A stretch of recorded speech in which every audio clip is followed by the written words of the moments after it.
you've read or listened to much Stoic literature, you have heard of Epicurus and Epicureanism, usually in a negative light. In this video, I want to explain as clearly as possible what Epicureanism is, consider whether it's at odds with Stoicism, and give some suggestions on how to productively view it from a Stoic perspective.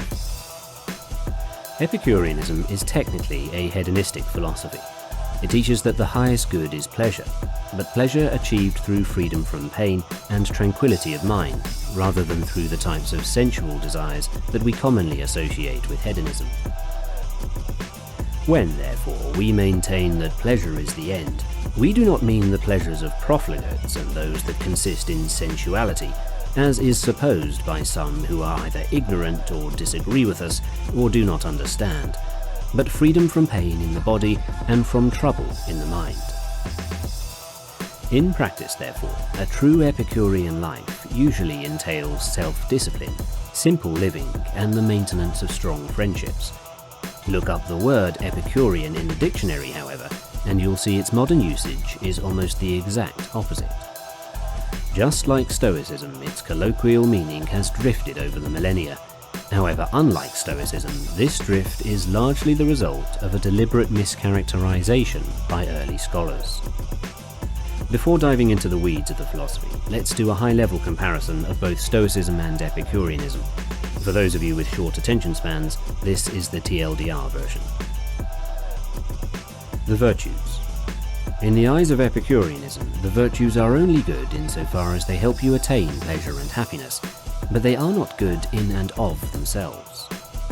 To the Stoics, the virtues are the sole goods, specifically wisdom, justice, fortitude, and temperance.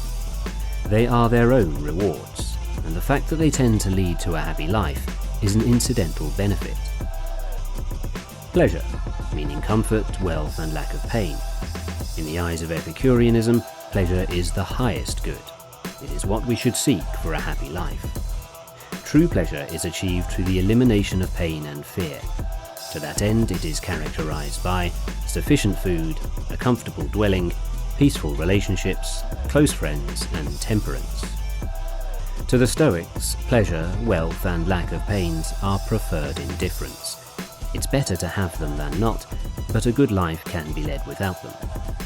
They sometimes also argue we need to encounter hardships in life to test and strengthen ourselves, as well as to practice our virtues. The gods. To Epicureans, maybe they exist, but they are indifferent to us. Do not fear them, as fear disrupts tranquility. To the Stoics, they exist and impact our lives. Nature is designed by Zeus, therefore some degree of divine providence exists. We are like a little appendage of Zeus, and who is an appendage to question the plans of the whole body? Superstition, magic, and divination. To the Epicureans, these are false. They are also sources of fear, and since fear disrupts our happiness, they should be actively avoided. The Stoics agreed that these were false.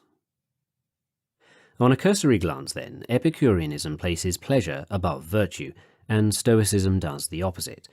And Epicureanism ignores God and religion, while Stoicism teaches that a divine creator continues to impact the world and should be revered. Given these pretty fundamental differences, it's easy to see where the animosity comes from. Now, if all you want is to understand the difference, then you can stop right here. But if you wish to understand why Epicureanism has been so maligned and what it can still teach us, then listen on as we take a deeper look at its history and teachings.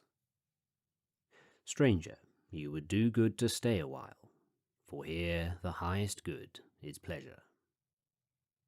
First to the history. Epicurus was born in 341 BC, grew up on the Greek island of Samos, and studied under a follower